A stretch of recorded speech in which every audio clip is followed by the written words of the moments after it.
The Arab League welcomed the UN Security Council resolution imposing an arms embargo on the Houthi rebels.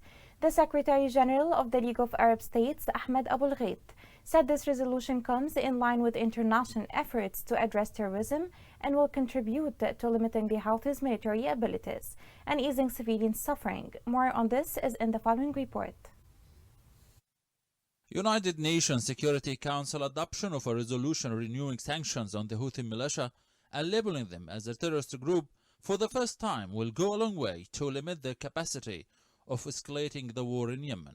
The United Nations resolution condemned Houthi terrorist groups' cross-border attacks on civilians and civilian infrastructure in the UAE and Saudi Arabia and demanded the group's immediate cessation of hostilities. The Council agreed to expand a targeted United Nations arms embargo on several Houthi leaders to the whole group, a move which was pushed by the UAE after the Houthis claimed several drones and missile attacks on the UAE and Saudi Arabia this year.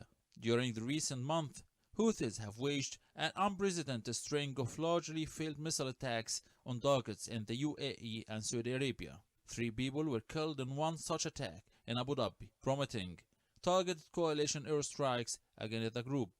Before started the barrage of ballistic cruise missiles and weaponized drones against civilian sites across the UAE, the terrorist group seized an Emirati flagged ship off the shores in Yemen. It has been clear for some time now that Houthis were alarmed by a string of defeats on the battleground. They have restored to a new phase of violence.